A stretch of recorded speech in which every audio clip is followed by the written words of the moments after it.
you are carving the path for women's wrestling. You were the first woman to win a medal for the U.S. I was born in Iran, and girls in Iran don't do this kind of thing, but why not? I remember going to school and at times not seeing my friends there. Their desks would be empty. Their homes got bombed the night before and they were killed. Being an immigrant and first coming to a new country was by far the hardest period of my lifetime. So kids would turn to me and say, "Oh, you're a terrorist. Get out of our country." We're getting on the podium and I'm being presented my world medal. But instead of trophies that year, first ever Women's World Championships by itself, we were given kitchen appliances on the podium.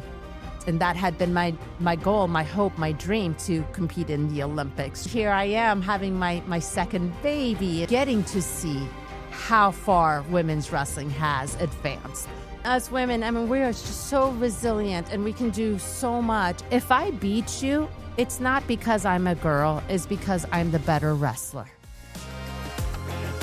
Today's guest is a true American success story. Welcome, Afsoon Johnston. Iranian-born trailblazer, San Jose Hall of Fame inductee, and the first U.S. woman ever to medal at the Wrestling World Championships. After fleeing a war-torn Iran with her family, Afsoon turned adversity into achievement, making history on the mat and later coaching the 2016 U.S. Olympic women's wrestling team in Rio. Now a physical therapist, speaker, and mentor, she continues to inspire young athletes and women around the world to keep fighting for equity and opportunity. We'll be talking about resilience, recovery, and what it takes to compete and live with courage. Afsoon, I'm so excited to talk to you today. Thank you so much for being on the podcast. Thank you so much for having me here today. I'm really excited to be on your show. How are you feeling? Because you're actually being inducted into the San Jose Sports Hall of Fame tonight. Oh, it's so exciting. San Jose, this is where it all started. So to come full circle and get such an amazing honor tonight in San Jose, it really gives me goosebumps. It brings me back home. I'm so excited for you and your family. I know you have family coming from San Diego and you have family here in San Jose. Yes. I think there is something special about coming full circle and celebrating all your accomplishments in the place where it started. But let's go back. Absolutely. Tell me how you got to San Jose. Tell me where you were born and raised and what your journey was like towards getting involved in wrestling. Yes. It's actually, it's quite the story, I believe. I was born in Iran, and when Iran at the time, it's not a country that is very open-minded. It very much limits women and women's rights and what women can do. And so being born in Iran, I'm an only child. And being a girl, I think my parents wanted a better future for me. But my father was a wrestler, and I think he had always wanted a wrestler in the family to follow in his footsteps, and become a wrestler. And so when I was born in Iran and being a girl and being the only child, I think he took one look at me and thought, well, this is probably going to be my only chance, my only hope to have a wrestler in the family. And yeah, she's a girl and girls in Iran don't do this kind of thing. But, why not? Why can't my daughter do the same things and have the same opportunities that if I were to have a boy? And so with that very forward-thinking mindset, he taught me wrestling moves also because he loved wrestling, but he taught me wrestling moves in our living room growing up. And so I really grew up thinking that was normal. That's what everybody did in their household. The girls wrestled with their fathers. And of course, that wasn't normal anywhere, not in Iran or in any other country. And so I grew up really loving the sport of wrestling and, learning technique. And so what we would do is move the living room furniture around. We had this beautiful Persian rug. Iranian rug. Persians are known for these beautiful hand-woven silk rugs. And I just always remember that rug in our living room, and that became our wrestling mat. And my dad would teach me technique there. And, my mom. How old were you when you This started? was starting as young as I could walk. really like 3 years old, 2.5, 3 years old. And so, I think we broke some furniture around just wrestling. And my mom thought, well, if I can't beat them, I might as well join them.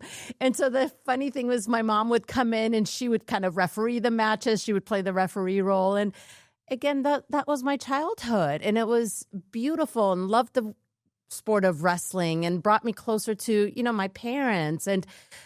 But of course, outside of our home, it was a different story, right? Outside of our home in Iran, the Iran-Iraq war was happening.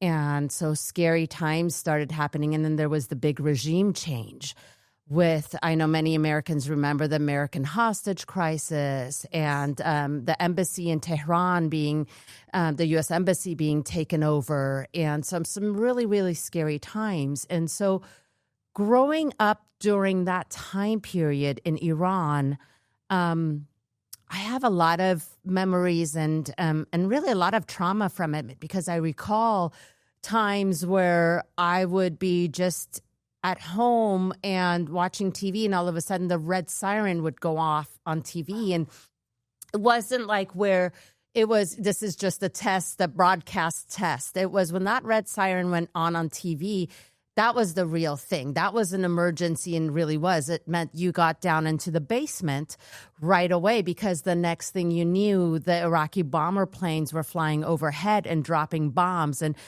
I just remember it was so loud that it would really shatter our windows. And what we needed to do was actually put Scotch tape in the form of an X on the windows, so that the loud bombs were so loud so that when the glass shattered, it wouldn't shatter, and we wouldn't get the glass shatter pieces on the inside. Exactly. And the other thing I remember, just things that I recall from that time period, my childhood, is that, because of the bomber planes coming above the cities, they would have full blackouts. Tehran, the whole city would have blackouts, so that, it couldn't be seen where there's lights. That's where the bombs would be dropped. And so it was night after night after night of blackouts. And imagine being in school, and I would come home and I would have homework, and there would be no lights. And during the wartime, it reminded me a lot of when we went through the pandemic here in the United States, when COVID, when you would go and there would be no supplies. Like, we didn't have paper and pencil to write our homework. And so I would write my homework every night and then end up erasing that homework and using that same piece of paper the next day for homework, because we just didn't have paper to just waste or whatnot. We didn't have hot water. They would turn off the electricity and the gas.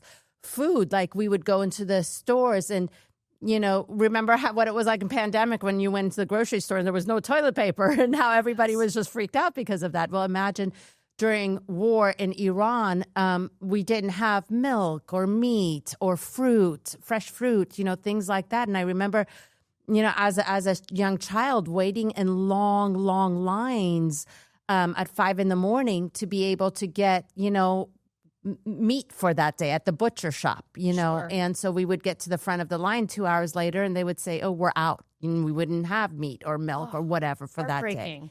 So some really, really tough times as far as what was going on at the time in Tehran, in Iran, outside of our home. But coming back home from school, I was at home with my parents, and they really created that fun, happy childhood for me. And wrestling was a big part of that. And were you ever able to go to school and, because again, this time period that you were in, talk about wrestling? Were you ever able to wrestle outside the home? Was wrestling even a thing amongst kids? Definitely not women. How was that for you? Mm-hmm. Yeah, that's a really good question. Actually, not at all, because girls just did not do that. Sure, wrestling is huge in Iran. It is actually the national sport of Iran. So Iranians care a great deal about wrestling, but of course it's for boys and men. And actually, to tell you about what the climate was at that time in Tehran and Iran, no, absolutely, I could not talk about it. Not only that, but my family wasn't Muslim. And so, of course, the country at the time was under the Islamic regime.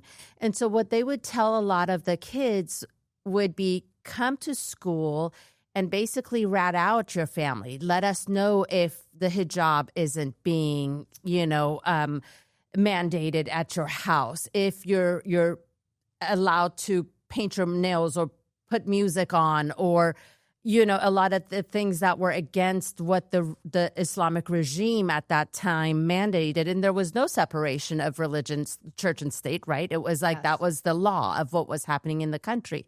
And so again, coming from being a girl at that age and under the Islamic regime, I was forced to wear a hijab every time I left the house. And so I, of course, couldn't talk about wrestling my father at home. That was something that, he really taught me those wrestling technique at home in the secrecy of our home. And it was really not something I could ever talk about outside of the home. That must have been so difficult for you because you were having this wonderful childhood in your home, roughhousing with your dad, learning some wrestling skills. Exactly. I know he grew up wrestling. He was a wrestler as well, did competitions. And you couldn't even talk about it with your friends and outside the home. I know a lot of family friends and culture is involved, and you couldn't do any of that. Not any of that. You're absolutely right. And then, on top of that, because of what was happening with the war, I remember going to school and at times not seeing my friends there. Their desks would be empty. And it wasn't because they were homesick or whatnot. It was, their homes got bombed the night before and they were killed. And so I lost a lot of friends growing up. And of course, we see that and we can relate to what's going on maybe around the world with some of the wars going on right now. Absolutely. And so but it's one thing to see it on TV. It's another when you're living in that, right underneath when the bombs are being dropped, when you're, that close to your friends and what is actually happening in the country that you're living in. And so it was a really dangerous time. It was a really traumatic time. And again, being an only child and being a girl, my parents really wanted a different future for me. And so that's why we fled Iran in 1983 and immigrated to the United States. And we came over as political asylums at the time. Did all three of you come together? No, actually, that's a big story in itself. You're right.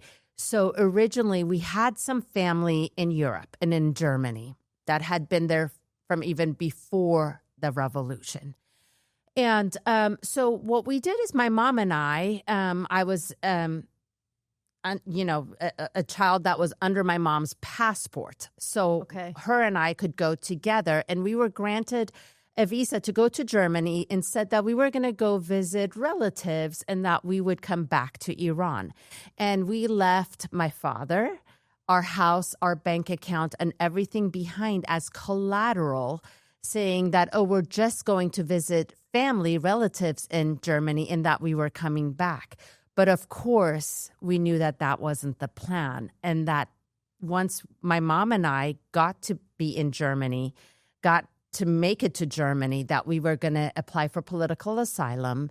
And we did not know what was ever going to happen to my father. And so you could imagine having been so close to my father, with wrestling and with everything else, being an only child, to now having the uncertainty of, am I ever going to be able to see my father again in my lifetime? Wow. I can't even imagine as a young woman how that felt, and also probably feeling a little bit like you need to be there for your mother. Yes. As the only child, and be strong, because this is what your parents wanted for a better life for you. Yes. To get you over to the United States. Exactly. So you landed in San Jose. Yes. So why we ended up in San Jose, which again, I look back and everything happens for a reason. Just everything happened the way it was supposed to. San Jose was where I had two aunts living at the time. Two of my mom's sisters had, come and lived in San Jose even before the revolution, before the Iranian revolution. So they were very well settled. And, when my mom and I came as refugees, we stayed with my Aunt Ginus, and who they're, by the way, going to be here tonight, which is, again, coming full circle is just such a great feeling. We're here from the beginning. But from the very beginning. But that's who gave us refuge when we first landed in San Jose. And so, I think we got to San Jose. It was a Friday. And I started school that Monday. They signed me up, and you were in high school at this time, or no? Junior So high? this is junior high, and this is now me not speaking a single word of English. A huge culture shock, and in fact, I would say that was probably the hardest period of my lifetime. Not even the war or what was going on in Iran, but being an immigrant and first coming to a new country was by far the hardest period of my lifetime. I had to adjust to the culture. I had to learn the language. All of a sudden, I was in a junior high classroom with boys. And if you remember, in Iran, boys and girls, we had zero interaction. There was the girls' school and the boys' school. And a girls' school would get out first so that all the girls could get home. And then they would let out the boys' school so that we didn't even see each other at all. No interaction. There was zero interactions. And all of a sudden, I'm in a 6th grade classroom, middle school, and I'm seeing boys flirting with girls, and I'm seeing these notes written on pieces of paper and crumbled up, and the boys are tossing these notes to the girls. And I'm thinking, that's a week's worth of homework for me, homework paper, and here's this American boy that's just wasting a piece of paper by crumpling it up and writing a note. And so it was a big culture shock for me, and it took a lot of getting used to. I learned the language pretty quickly because I knew to survive and to make friends, I needed to speak the language. Did your mom learn English as well? It must have been a little bit more difficult for her because she wasn't around. You were with students and everything. Well, my mom got a job right away, and my mom was very well educated. She had her master's in education, and my dad has 2 PhDs. My culture values education very much. Education. And so, when we first immigrated, my mom started working in San Jose at a computer chip factory assembly line, putting together, you had to do what you had to do. And that was her first job here in the United States. But she got employed right away. And, my dad eventually made it to United States. With 2 PhDs, he started working as a busboy at Holiday Inn, and then working his way up. And so we did what we had to as immigrants. But again, that was, for me, first coming to San Jose, to United States, some of the toughest times, because even in school, when I went to go try to make friends and tell people, oh, I'm Afsoon. And the first question was, oh, what nationality are you? Where are you from? And I would say, oh, I'm from Iran. And this is right after the American hostage crisis. Being Iranian in the early 80s was almost like saying a bad word, Yes. And so kids would turn to me and say, oh, you're a terrorist. Get out of our country, And I was that kid that was different. We didn't have any money. So I didn't have the popular clothes. I didn't have, I was in that lunch line they gave you a special ticket for free lunches because, all of that. And so at junior high, those kids can be brutal. Those kids are tough. And as an immigrant child, I was born and raised here, but my parents are immigrants. Yes. And I remember similar stories, especially when my parents moved from the Midwest to Orange County, California, which is quite different. And I go to school and I was wearing the same shoes every single day. Yes. And I remember a girl said, how come you wear the same shoes? How come you don't have another pair of shoes? And I was so embarrassed. I went home. I told my parents I need another pair of shoes, but they didn't understand why. Yes. So they actually put my shoes in a box and said, exchanged them I was mortified. And so those kinds of stories really shape the people that we are. 100%. And it sounds like, just from the story that you told me, very, very similar in what we experienced growing up. That's exactly the stories that, even back when we're like 12, 13 years old, but it stays with us forever. And even to this day, we remember those stories. Totally. And culturally as well. I remember, I got invited to a girl's birthday party and they're all wearing their cute little bikinis and bathing suits. And my mom's putting a big baggy shirt on top of me. Like, I can't wear. I'm so embarrassed. But these are the things that shape, immigrant children sometimes, South Asians from, the Middle East. And I think it's something that a lot of people don't totally understand, but I do feel like it makes us stronger. Clearly, it has made you stronger. Absolutely. So your dad then came over. Were you in high school by this time or were you still in middle school? He was able to eventually come and make it to the United States. It took about a year later for him to be able to come and join us. And that's a whole podcast story in itself, I believe. But really, if anyone's seen the movie Argo, it was very similar to that because my dad had used his brother, my uncle's German passport to flee Iran to go and make it to Germany. Exactly. And once he got there, then because he didn't have an identity, we had to spend a lot of money on immigration lawyers to be able to prove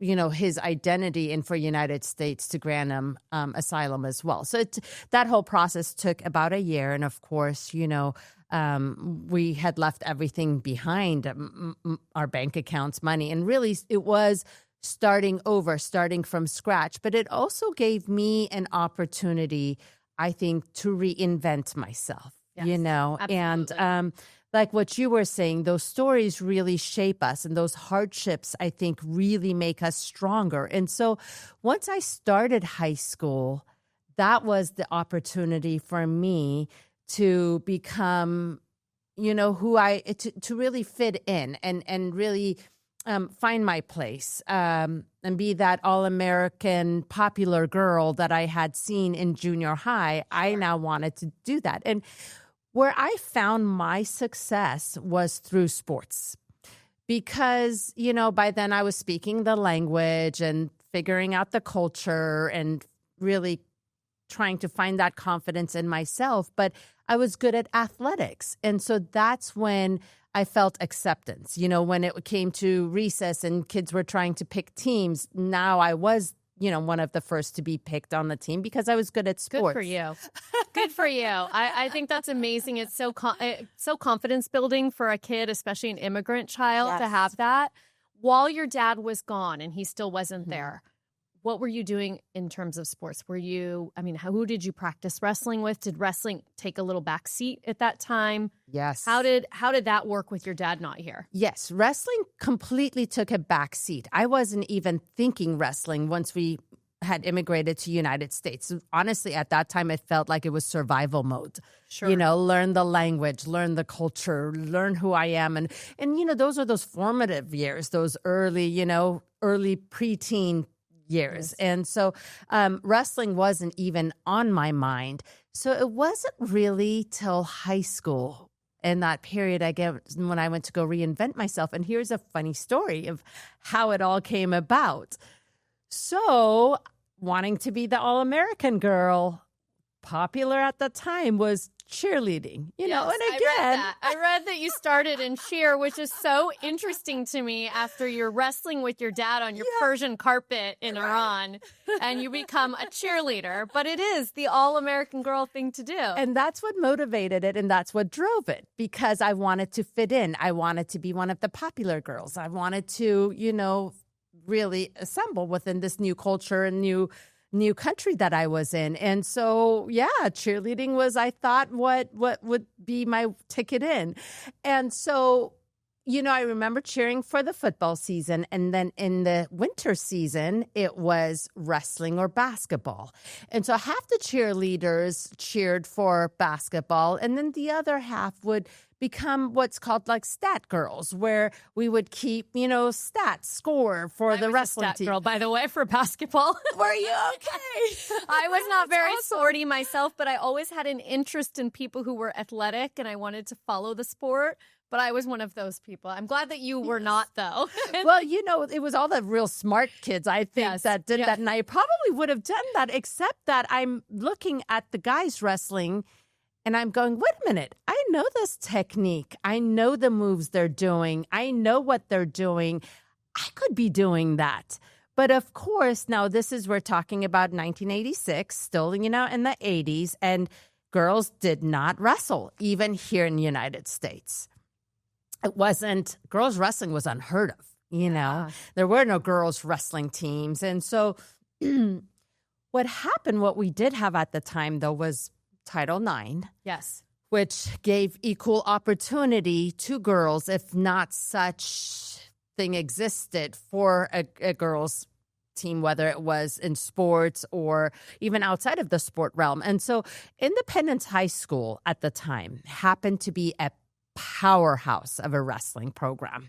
Just really, really great wrestling team. And so what ended up happening one day, and again, it's those little moments that happen that you don't know at the time, but you look back and that moment shapes your future and what ends up happening, right? And so I remember it was after school and the wrestlers were outside of the wrestling room waiting for the wrestling room to open up to start their practice.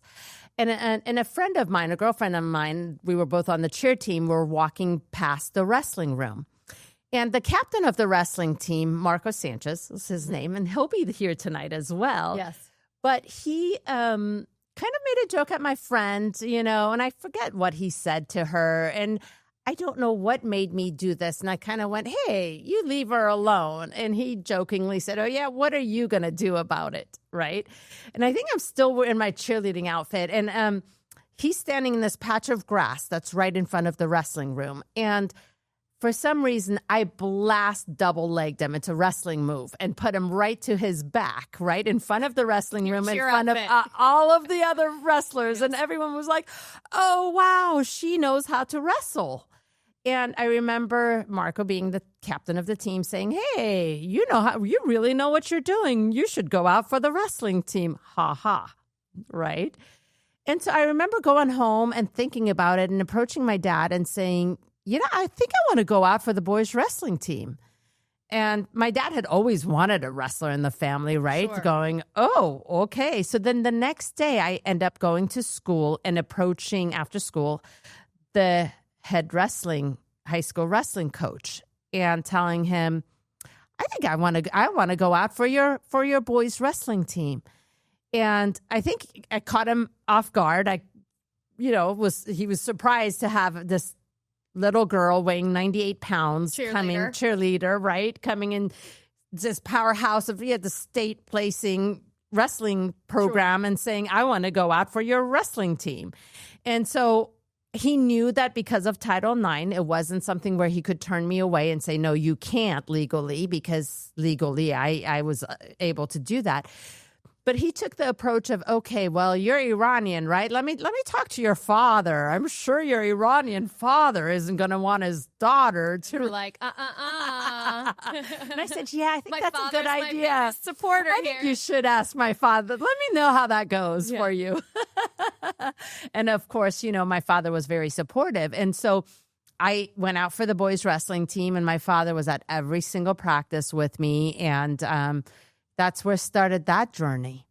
Wow. And were you at all nervous, afraid, intimidated that you were going to be wrestling boys? I mean, at this point, like you said, you went to school separately from boys for, until you were in the 6th grade. Yes. And so I can't imagine just a few years later from that experience, you felt very comfortable wrestling boys. Yes. How did you get over that? Yeah, it makes the story kind of unique in that I was forced to wear a hijab like just 3 years prior to that. And to go from that to all of a sudden putting on a singlet, which is like for those that aren't familiar with wrestling, a singlet is really like a gymnastics leotard, basically. Yes. A lot is showing, yes. A lot is showing. It's not a very conservative uniform, and I'm out there wrestling boys. And so, I think the best way to really, as I reflect back, explain it is that, I saw this opportunity, and really it sounds cliche, but I had come to this land of opportunity,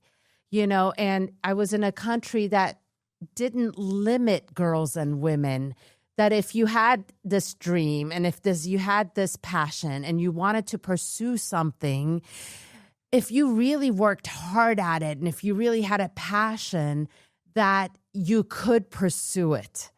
And so that was, I think, what really was the drive for me. Here was the sport that I loved, and I wasn't in a country where they were going to stone me to death for it, right? And or hang me in public for it, or, whatever other consequences that were that harsh. Yes, I might be given a hard time, like, what are you doing? And I did. A lot of people were so against a girls' wrestling, even in the United States, even in California, even here in San Jose, where it all started. And probably the other teams. There were so many different, there were so many, my opponents forfeited because they didn't want to wrestle a girl. And I'll tell you another funny story here.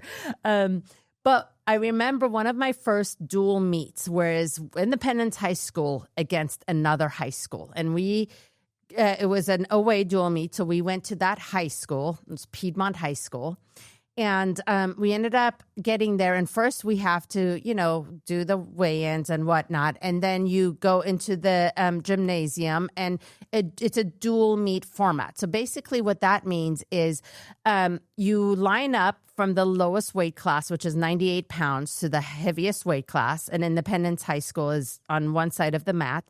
On the other side of the mat is Piedmont High School. And so they call you out by your weight class, and you run to the middle of the mat, you shake hands, and then you go back. And so that's how the introductions are done, right? And then the dual meet starts. So I remember we got there, and of course, I'm the only girl. On both sides. Ever. Right. So there was no girls before that. And so I have my warm-up on still, and I have my hood over my head. So really you can't tell. You can't really see. You just kind of see the outline of this wrestler. And so here we are lined up, and the referee's in the middle of the mat and introduces us. And so, from this corner, and at the time I went by the name Sue, because again, it was the all-American girl name, Afsoon. A lot of people don't know that's a boy, that's a girl, can't pronounce it. And so introduced me as Sue, and and then I run into the middle of the mat, and I take my hood off, and I'm shaking my opponent's hand. And he takes one look at me, and it was like deer in headlights, like couldn't comprehend. Wait a minute, but you're a girl. How could you be wrestling? And so then we go back to our corners, and the rest of the team gets introduced. And now it is time for the competition to begin, right? So I've warmed up. The referee's in the middle of the mat. The gymnasium's packed. And the referee, starting 98 pounds, which was my weight class, and we're the very first weight class to compete, we go to the center of the mat. I go there. My opponent meets me there, and we shake hands. And so then the referee blows the whistle for us to start our match, our competition. Well, my opponent turns around and runs off the mat. Oh, my gosh. Yes. So I'm confused, going, wait, why did he just run in the opposite direction, running away from me? So I'm thinking, well, I'm going to chase him to talk to him, find out what's going on.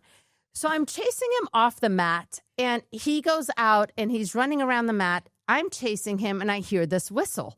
I look behind me, and it's the referee chasing after us with his whistle in his mouth, blowing his whistle, chasing after us. Next thing I know, I hear footsteps, and I look back. Our coaches are chasing after him. I look back, and by this time, if you could imagine, we're circling on the outside of the gymnasium. Everyone from the stands had gotten off the stands and were chasing after us to see what was going on. So it literally looked like a scene from a cartoon where he's running, I'm chasing him, the referee's chasing me, the coaches are chasing after all of us, and everyone from the stands has gotten off the stands and is chasing after us. So we do about 2 laps around the gym, and he runs into the boys' locker room. And his coach catches up and tells me, you know what, go ahead, go in there and talk to him. And it's after school, it's an evening dual meet, and no one else is in the locker room. And so I run in there, and he's still running up and down the locker aisles. What to do with himself. Just doesn't know. Yeah. And so he finally stops at his locker, and he literally starts crying. And I go, what's going on? Why are you crying? And he goes, well, and I'll be honest with you, it's a no-win situation for me. He says, if I beat you, then everyone's going to say, oh, you beat a girl. But if I lose to you, everyone's going to make fun of me and say, oh, you lost to a girl. And this is what I told him, and this was my response. And I said, I completely understand what you're saying, where you're coming from. But look at it from my point of view. Right now, there is no other girls for me to wrestle. And I have put in the same amount of hard work that you have put in. I've ran the same miles. I've climbed the same ropes. I've put in the same practices. If I beat you, it's not because I'm a girl. It's because I'm the better wrestler. And I would respect you more for treating me as an equal and coming and giving me that match, win or lose. And he said, I understand. I completely understand where you're coming from. But he never came out of the locker. Well, after that, I mean, it's a no-win situation because he basically ran away from a girl. So Right. But, you know, in my speech and in my thanking in people, I do acknowledge and really thank those boys that in those early years did not forfeit and did support what I was doing as a female athlete and saw me as an equal. And really, you know, that's what got me better because I didn't have other girls to wrestle. And so really it was those brave boys that despite that no-win situation were courageous enough to step on that mat and, you know, put themselves in that position for the greater good, to make me better and to support me. And look at how far girls and women's sports has come now. Yeah, and we needed those boys actually to do these sorts of things. 100%. There's no way we could have made it in women's sports without the support of some of those men. Exactly. So, I mean, we have to acknowledge that. And it is those people like the fathers, like my father, or, you know, those teammates like Marco Sanchez, my coach like Albert Perez. Exactly.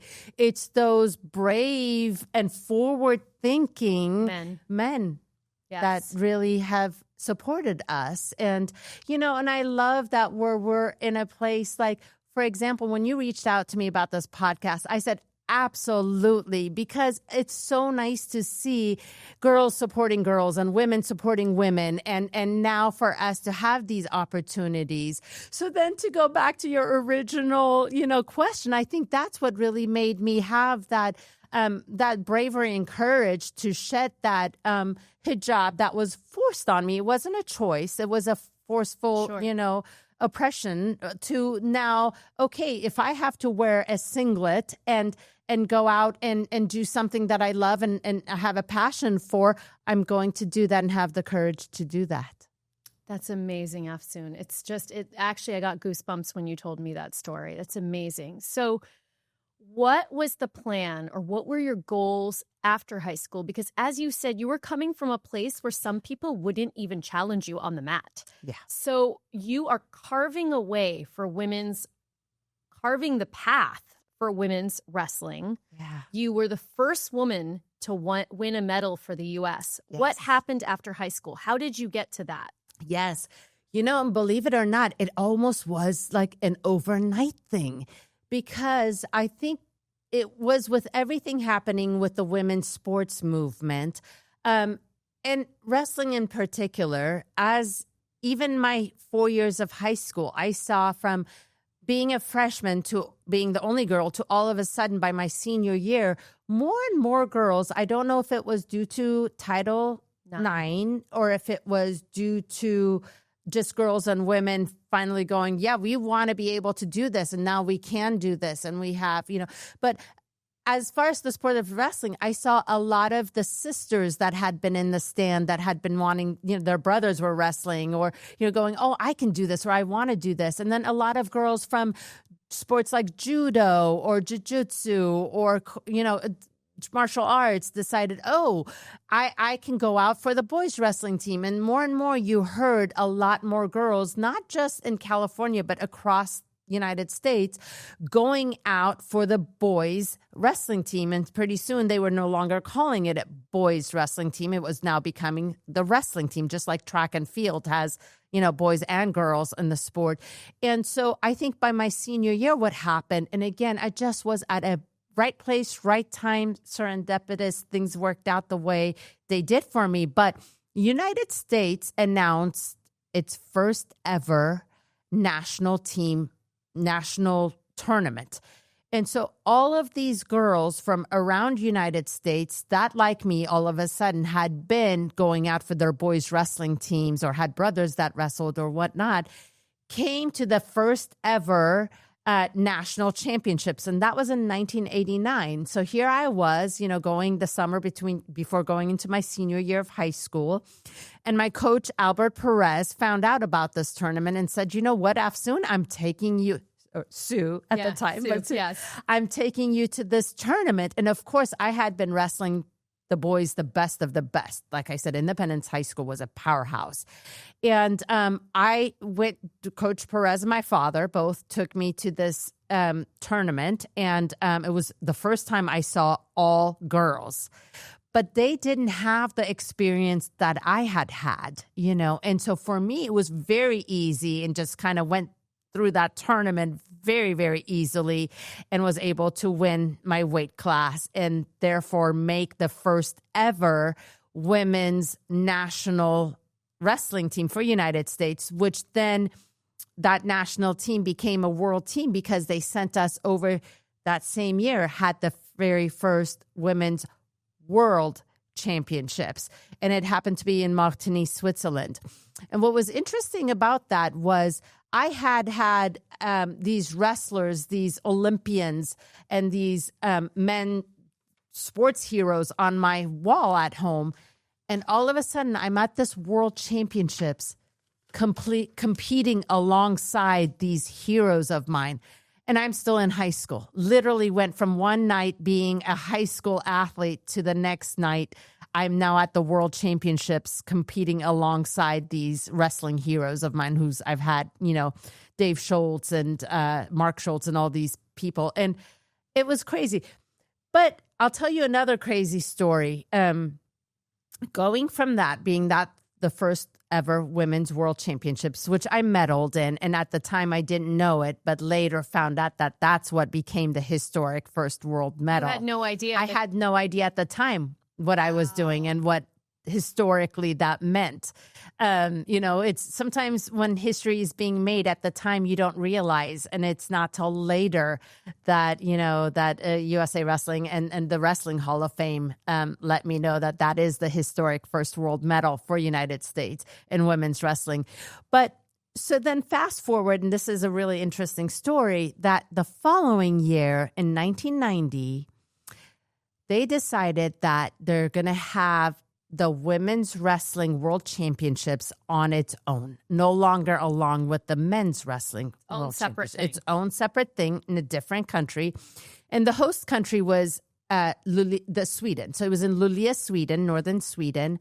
And so I ended up, again, making the U.S. national team pretty easily and represented United States at that World Championships and also medaled. But what was interesting is now we're getting on the podium and I'm being presented my world medal. But instead of trophies that year, first ever women's world championships by itself, we were given kitchen appliances on the podium. And are you kidding me? What was the appliance you were given? I was given a saute pan. Not engraved, I know. I mean, these are stories. I can't even make it up. That's how crazy that is, right? And I know everyone I tell that story to. You have to share that tonight. You have to share that tonight somehow. Have to pick up your jaw off the floor because a saute pan? I got a saute pan. I looked behind me. The girl from Sweden that ended up winning that year, she had a food processor. And what year was this? This was 1990. I know. We're in 2025, 1990. That wasn't that long ago. It wasn't that long ago. And it was in a country like Sweden. It wasn't. And that's what's so crazy about. And it gets crazier, even that. And So here I am again, getting my kitchen appliances, looking behind me and everyone else, there's vacuum cleaners, there's other things to be handed out to other place winners. And then what they do for wrestling tournaments normally is they give out the most outstanding wrestler award, meaning the wrestler within the tournament at any weight class, kind of like an MVP type, award. But instead of the most outstanding wrestler award, they gave the prettiest wrestling award. They did. The most beautiful wrestler who looked the like prettiest. This was a beauty pageant. It literally was. And I remember it was a girl from France that won it. And so she was given the award, and they gave her a sash, and the sash said prettiest wrestler, and they gave a tiara. And it was really like beauty queen style, which that's fine, except not at a wrestling tournament and not for our first world wrestling championships. But yeah, those are, again, the stories that you just can't make up. But it was the world championships. So it wasn't just the U.S. that was doing this. It was the entire world. The entire world that was doing this. Exactly. So we can't even fault our own country. That was what was going on worldwide, is to give food processors and saute pans and sashes for prettiest wrestlers. Yes, exactly. Okay, and 1990. So how have you seen things evolve since the 90s? So I say we've come a long way, which is great. But I would also say we're not completely there.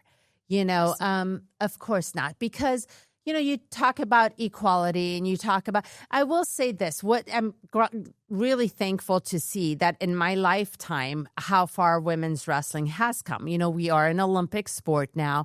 And actually, which happened after you retired from wrestling, correct? Exactly. It debuted in 2004.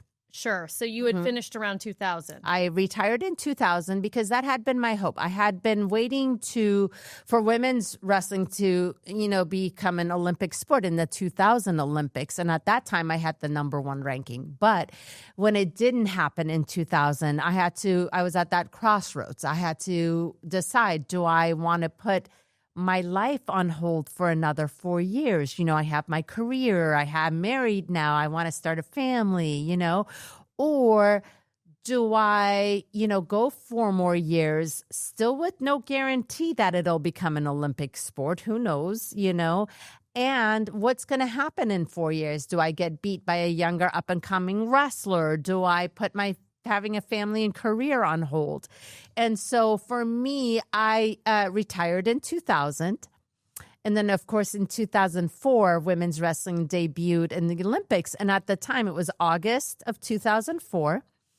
I was pregnant with my second child. I was 9 months pregnant because my daughter Samira is born August of 2004. So, here I am at home, 9 months pregnant, watching women's wrestling for the first time, being, in the Olympics and being televised. And by the way, everyone I had ever beat are right there now competing, So I am just waterworks, 9 months pregnant, emotional anyway, as can be.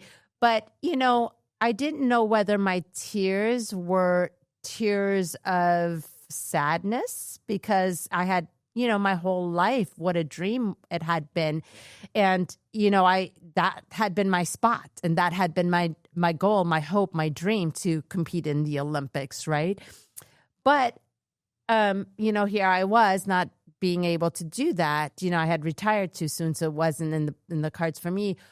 Or were they tears of joy? Because really, here I am having my second baby in this beautiful life, and really so happy that in my lifetime getting to see how far women's wrestling has advanced, and that, it is in the Olympics. And so it was a very, very bittersweet moment for me. But I will say this, my daughter Samira, when she was born, I took one look at her and I call her my Olympic gold medal. Oh, I love that. Well, you were such a pivotal and important, imperative part of that story for wrestling to become a women's sport in the Olympics. Yeah. You paved that way. Yeah. But also what resonates with me is what you struggled with. Do I put my life on hold, or do I move forward with a career and having kids. Yes. And that is something so many women struggle with. Yes. Whether it's, to become a doctor, to become a physical therapist as you are as well, to rise the ranks in corporate America. Yes. In sports. I just think it is such a hard decision for women to make. And I can hear from your voice that it was, that bittersweet moment, as you said.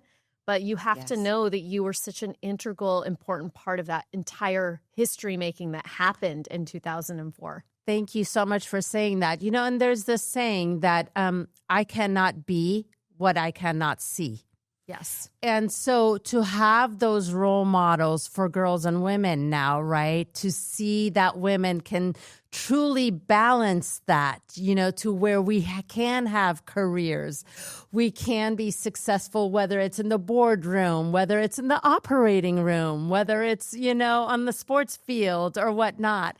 And yeah, I know it gives me goosebumps too, but it is. It's incredible. And us women, we are just so resilient and we can do so much. And now that we have role models and can see that that is in fact a reality and something that that we can do. It's tough to juggle it and to balance it, but it can be done. And to have role models that, little girls can now look up to and say, oh, she's an orthopedic surgeon. I can also do that.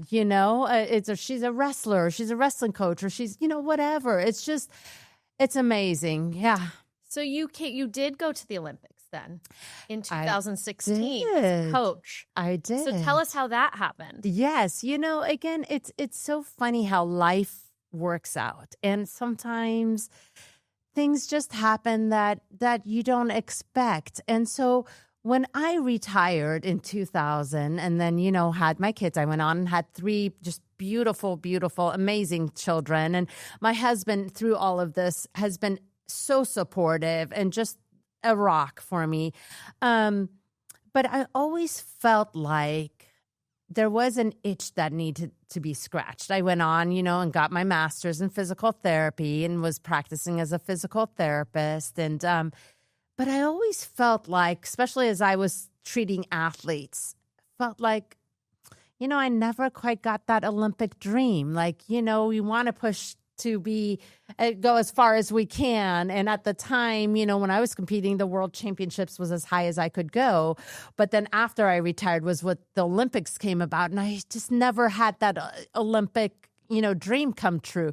So it felt like it was always that, itch that I couldn't reach that needed to be scratched. Yes. And so when I was finally having a successful physical therapy, career, women's wrestling was then getting, more and more advancing in just numbers and how the technique and everything else was getting in the Olympics, and more countries were having all women's wrestling teams.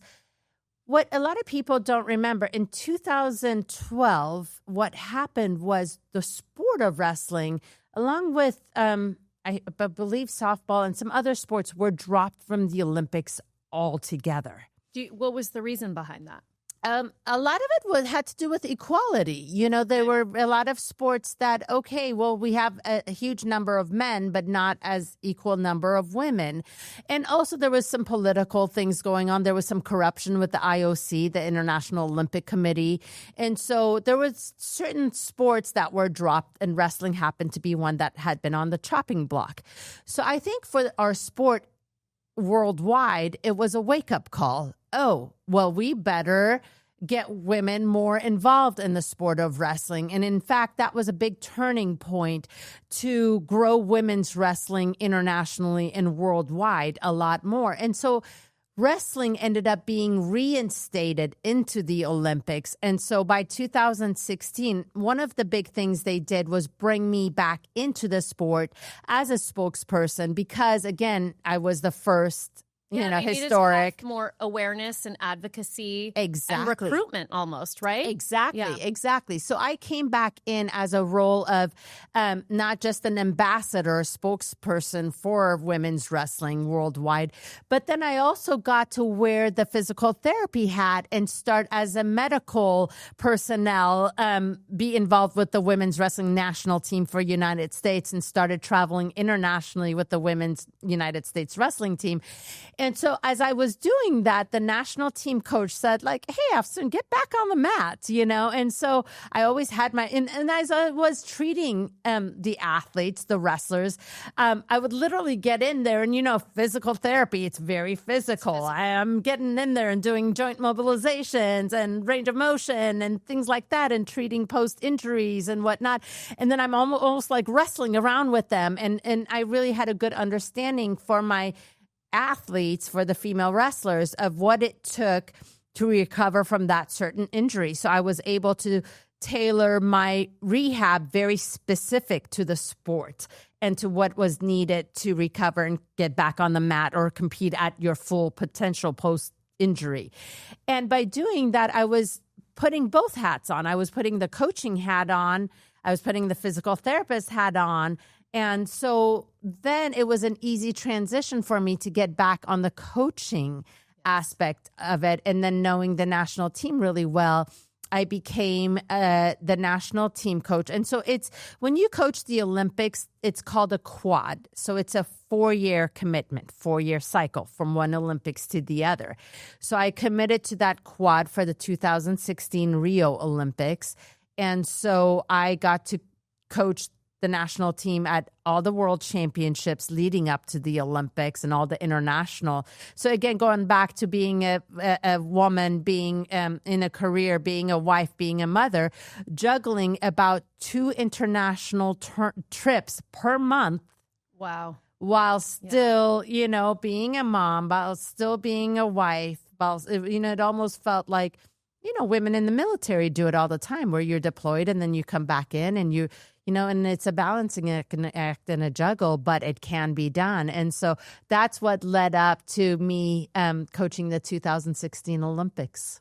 Wow. And so now you've been able to help other young women achieve their dreams on the world stage in the Olympics. Yes. And what is your involvement now in terms of coaching, being on an advisor to women's wrestling? Tell me about that now. Yes. So what I'm currently doing as far as the sport of wrestling, I joke is that wrestling's almost like a disease. Once you have it in your bloodstream, you can't get rid of it. Mm-hmm.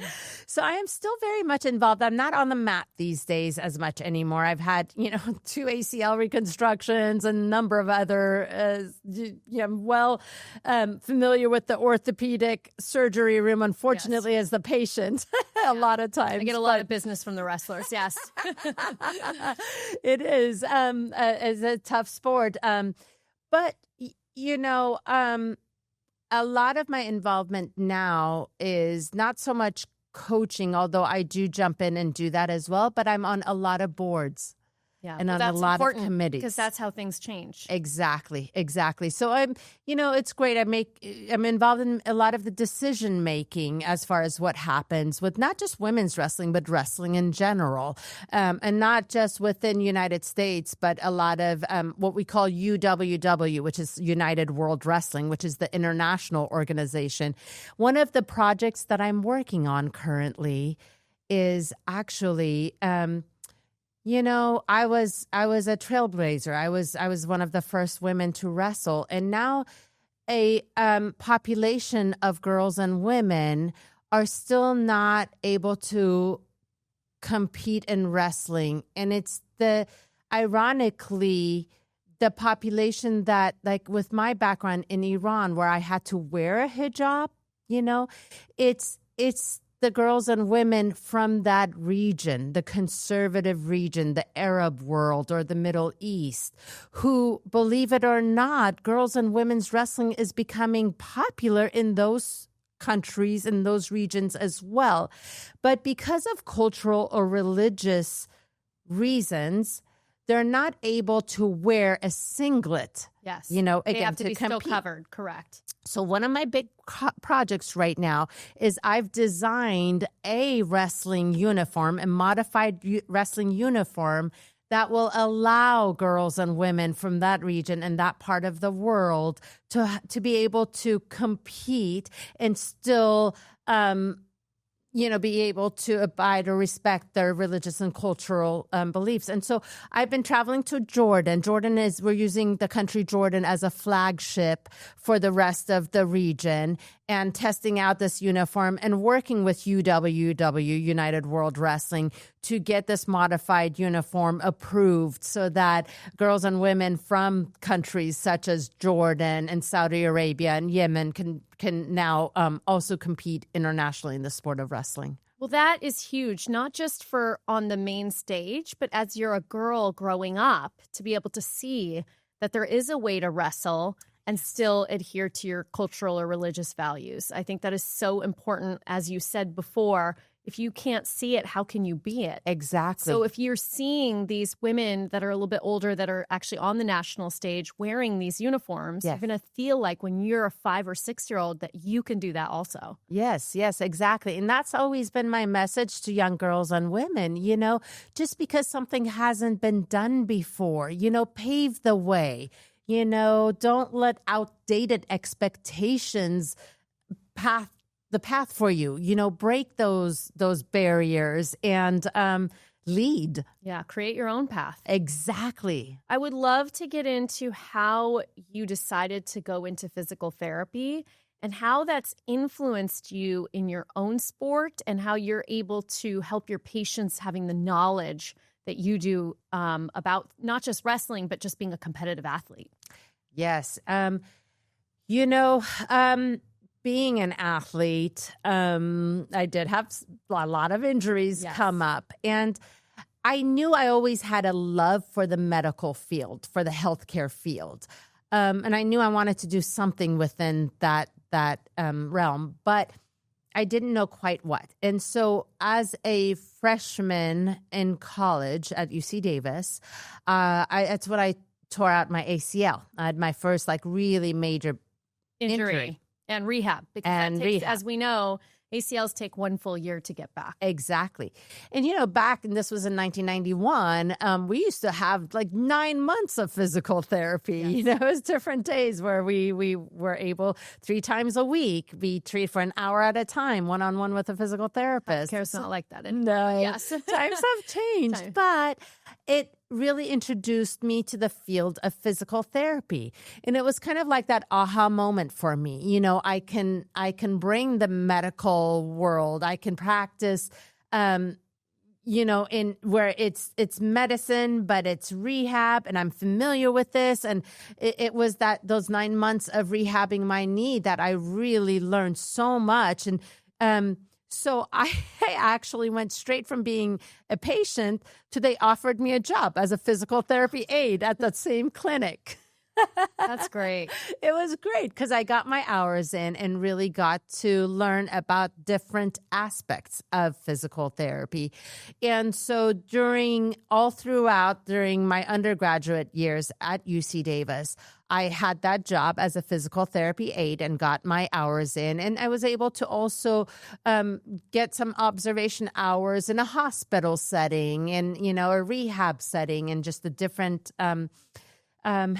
settings and really affirm that I love this field. And yes, this is something that I want to get into.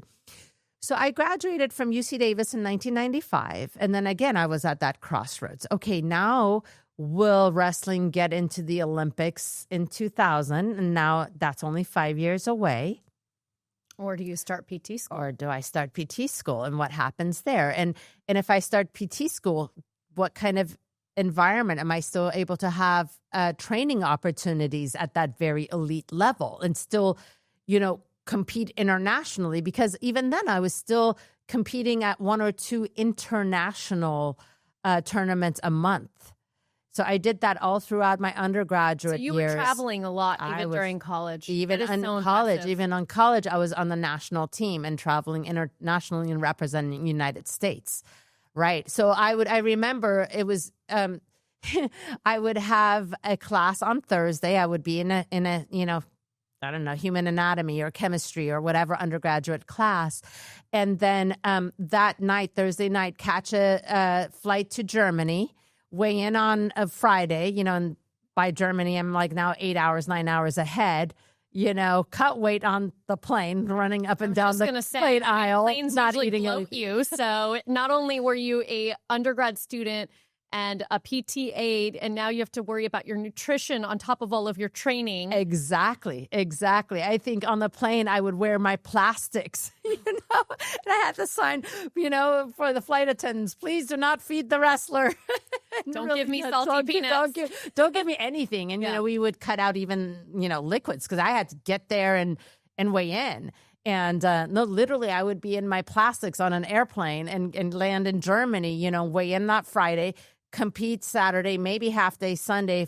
Finals were the Sunday, catch a plane back. Now I've gained 9 hours, whatever, flying back to California from internationally, and be in class Monday morning at 8 a.m., being jet lagged, and just, my friends going, oh, wasn't that a great party over the weekend? I don't know. I was in another country competing.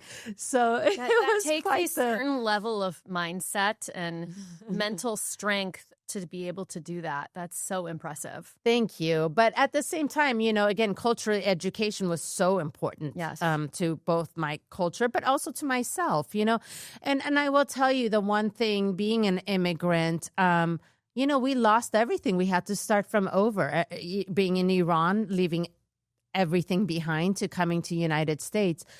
The only thing I found that you have that no one can ever take away from you is your education. Once you have that, you can build back up. You can work hard and, I would add to you on that also work ethic. Absolutely. Because you can do anything and you can reinvent yourself, as you said you did in high school. But for your parents, they had to reinvent themselves at a later age. Yes. And that only happens if you have that resilience and that work ethic to be able to do that. Absolutely. And I look back now at the sacrifice that my parents made. I didn't realize it at the time being a teenager. But, as an adult, you look back at what your parents sacrificed for you and what they did. And, it's amazing. It's a lot. They leave this entire life with their family and what they know to come do that for you. Yes, for a better life for the next generation.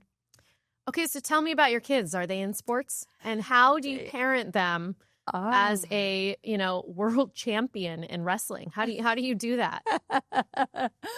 Yeah, I am so proud of my kids. I told them, wrestling was my sport. Just because it was my sport, it doesn't have to be yours. You find something that you're passionate about, that, you care about. The only thing I do ask of you, again, going back to that work ethic, you work your hardest at it. Don't ever cheat yourself, And so, they are such great kids. They've really taken that to heart. My oldest, my son, Aiden, he was a soccer player in college, and he's graduated and getting married this weekend on Saturday. Gosh, congratulations. Oh, thank you. He's done really well. It's been a really big weekend for your family. Big weekend. Yeah. I fly back tomorrow, and Saturday, he's getting married. So it's just a really, really amazing weekend all around. My middle child, Samira, who's my Olympic gold medal. Yes. She's finishing up college in Chicago. And then my youngest, Layla, she ended up being a cheerleader in college. And she's at Columbia University. Sue at Independence High School and be the cheerleader.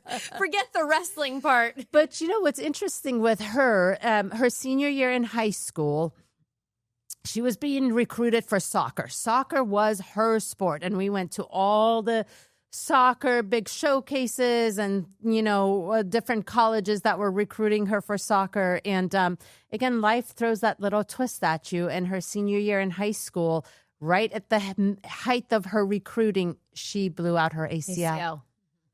Tore that ACL. And it was just that feeling. I knew it was coming because, again, having that medical background, you're thinking, okay, she's a female. She's a senior in high school. the Q angle, the hips, and she's playing so much, and she's doing the same sport. And it was soccer.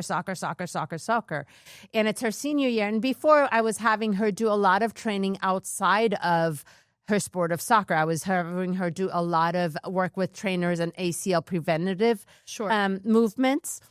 And it made a huge difference. And I just had this gut feeling because by her senior year, she wasn't doing that. She was also cheering in high school. She was doing the All-American Girl thing, and homecoming court and this and this and that. And she wasn't putting in the kind of extra that I feel like you should do if you're so into one specific sport. I mean, I think you should do a lot of injury preventative, strengthening outside of the field, the Absolutely. court, the whatnot, especially for women, especially for at women that age range. And those sports that have high incidence of ACL tears. And so that must have been devastating for her. Well, it was devastating for her. It really was. But I had almost also told her that this could be a possibility. You're putting in this many minutes on the field and you're not now doing this. This could be a possibility. So it was almost like, and it was just the most classic textbook. It was a non-contact step and turn. Yes. Pivot. And she goes, Mom, I heard the pop. I went down and I knew. The trainer ran to her and she tells him, she goes, I tore my ACL. She knew right away what it was. And so I ended up going down on the field with her and just told her, okay, put your, foot down, and this is how we're going to get up, and we're going to get you on the golf cart, and then, we'll get an MRI and confirm, and let's get this ACL, reconstructed, and we'll go from there. Well, at that point, it helped also to have a physical therapist mother, I'm sure, too. I think so. I think it was a blessing and a curse because let me tell you, her rehab was like, okay, day one, let's go. That's great. So, I'm sure she benefited greatly from that. Afsoon, it's been amazing having this conversation with you. I feel like we could talk for, 10 more hours. We probably could. I just have such an admiration for you, and there's so many pearls in this conversation we just had, and so much of it resonated for me as a female in a male-dominated field, and I just know. See, this is why I can't do this, because I get emotional.